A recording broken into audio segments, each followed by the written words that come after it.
नमस्कार साथियों। बिहार एसटीईटी में कल शिक्षा मंत्री को धमकी देना, मेरिट के अभ्यर्थियों के माध्यम से शिक्षा मंत्री के आवास के बाहर प्रदर्शन करना और संविधान की दुहाई देने वाले अभ्यर्थी, संविधान पर हाथ रखकर शपथ लेने वाले अभ्यर्थियों के माध्यम से ये दोहरा चेहरा, इसके बारे में हम लोग बात करेंगे कि सच्चाई क्या है। अभ्यर्थी जो हैं वो लगातार परेशान इसलिए हैं कि क्या मेरिट जीत गया या फिर मेरिट अर्थहीन ही है। उसी मुद्दे पर आज हम लोग चर्चा करेंगे।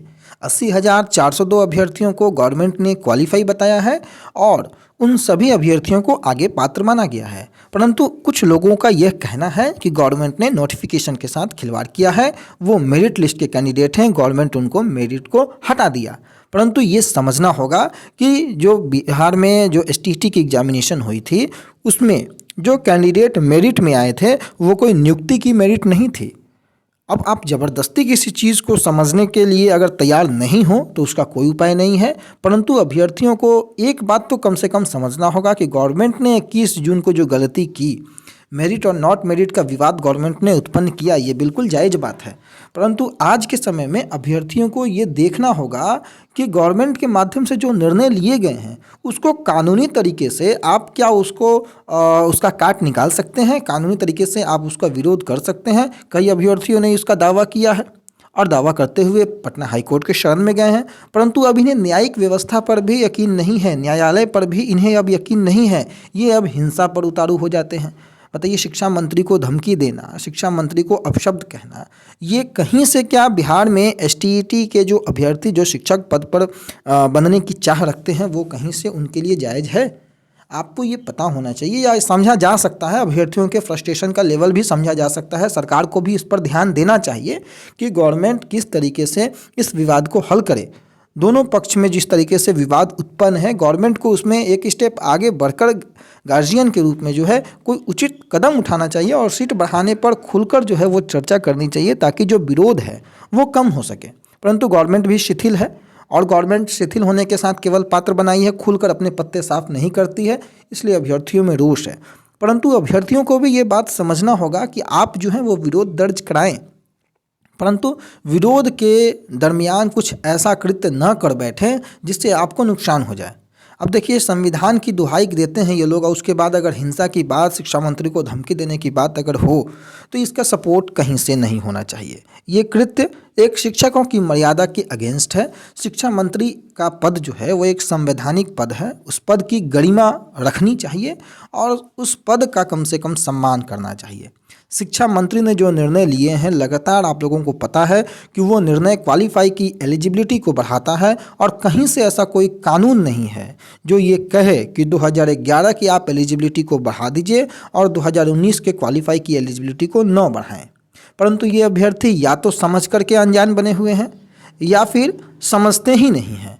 तो पागलपन कुछ हद तक सही लगता है, परंतु अगर सिरे से आप नकार दें किसी भी बात को तो वो कहीं से जायज़ नहीं है। आपको उसके इफ़ एंड बट जो भी पहलू हैं उसको पहले अच्छे तरीके से उसके कानूनी क्या प्रावधान है, किस प्रावधान के अंतर्गत गवर्नमेंट ने वो निर्णय लिया है, और आप तो मेरिट में कल भी थे और अब मेरिट आपसे गवर्नमेंट ने छीना भी नहीं है अभी तक।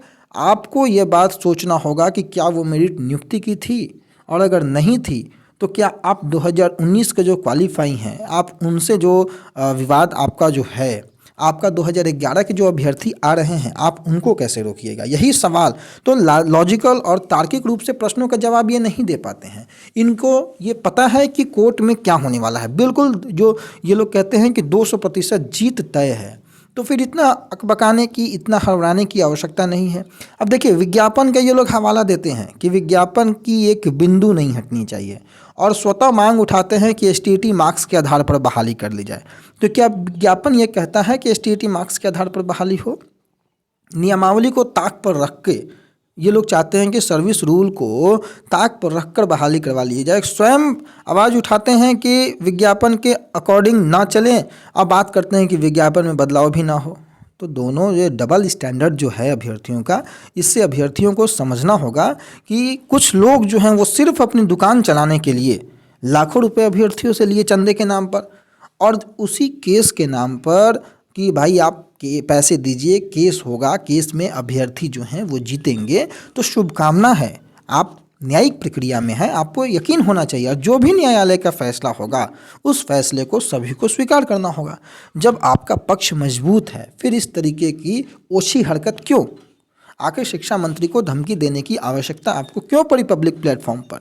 आपको ये बात सोचना होगा कि आपके इस कृत्य से पूरा एसटीईटी शर्मसार नहीं हुआ। बिल्कुल आपके साथ जो या किसी भी अभ्यर्थी के साथ जो भी अगर बेरोजगारी का दंश झेल रहे हैं उनको रोजगार मिलना चाहिए, आवाज़ उठाना चाहिए, उसका बिल्कुल समर्थन होना भी चाहिए, लेकिन लोकतांत्रिक तरीके से सभी अभ्यर्थी अपनी अपनी आवाज़ों को उठाते हैं।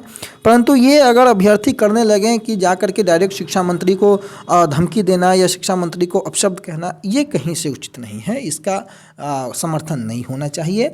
एनसीटी के आदेश के अनुपालन में शिक्षा विभाग ने ये निर्णय लिया है और उस निर्णय को कहीं से भी कोई चैलेंज नहीं कर सकता है। मैंने लगातार इस बात को बताया है और अब अभ्यर्थी लगभग समझ चुके हैं। इस कारण से अभ्यर्थी जो है इस बात को अब समझ रहे हैं कि अब बिहार में बहाली जो होगी वो कानून संगत होगी और निर्णय जो लिया गया है वो कहीं से गलत निर्णय नहीं लिया गया। अब बताइए, स्वार्थी की तरह बिना इनके कैरियर को प्रभावित किए बिना कोई निर्णय अगर है तो उससे भी इन्हें आपत्ति है कि नहीं, आपने ऐसा निर्णय क्यों लिया? आप सिर्फ स्वार्थी की तरह इनकी बहाली कीजिए, बाकी जो कैंडिडेट क्वालिफाई हैं क्या उनका हक नहीं है? इन सीटों पर आपका हक कैसे कैसे हो गया? क्या टीईटी का फॉर्मूला, टीईटी का परिभाषा जब जज साहब ने मेंशनिंग के समय में पूछा तो आपको समझ नहीं आया? जज साहब से ज़्यादा आप न्याय और कानून के बारे में जानते हैं, संविधान की दुहाई देते हैं और संविधान के अगेंस्ट जाते हैं। क्या संविधान में किसी भी पन्ने में बाबा साहब भीमराव अम्बेडकर ने इस बात का जिक्र किया है कि आपकी मांगे अगर नहीं मानी जाए तो आप हिंसा पर उतारू हो जाएं? या किसी भी क्रांतिकारी ने, आप गांधी जी के बड़े गांधीवादी बनते हैं तो क्या गांधी जी ने हिंसा का मार्ग अपनाया था? बिल्कुल नहीं।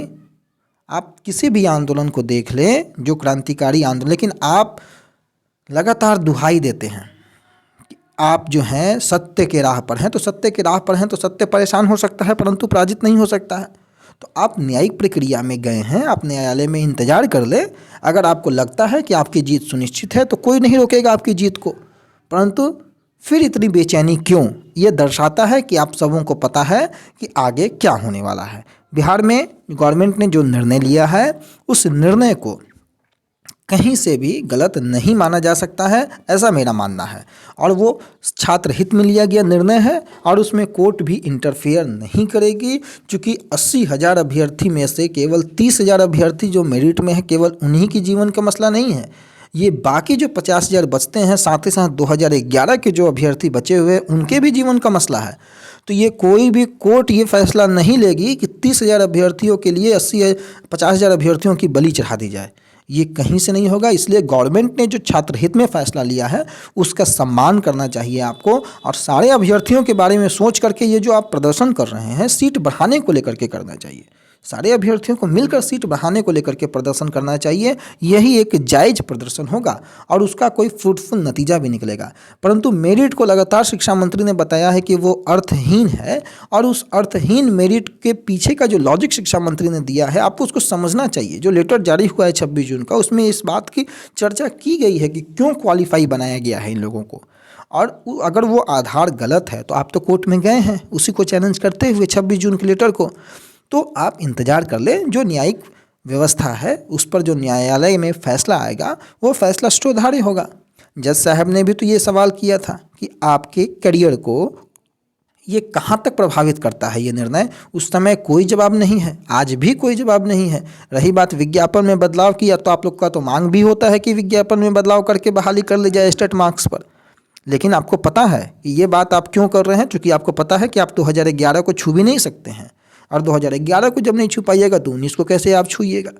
यही सारी बातें हम समझाने का लगातार प्रयास करते हैं कि अभी भी जो है वो सचेत होने की इन लोगों से आवश्यकता है। इन लोगों का मकसद ही है बहाली को अटकाना, फंसाना। ये जो कृत्य हो रहा है ये बहाली को सुचारू रूप से बढ़ाने के लिए नहीं हो रहा है, ये फंसाने के लिए हो रहा है। इसलिए समझिए आप लोग, अगर बहाली आपको चाहिए तो आप कम से कम हिंसा का राह तो बिल्कुल ना अपनाएं, वैसे वक्तव्यों को भी ना दें। शिक्षा मंत्री को धमकी देना तो दूर की बात है, ऐसी कोई वक्तव्य भी ना दें जिससे एसटीईटी शर्मसार हो। विरोध करें, बिल्कुल जायज़ है, परंतु ध्यान में रखकर कि किस तरीके की मांग और किस हद तक आपको जाना है।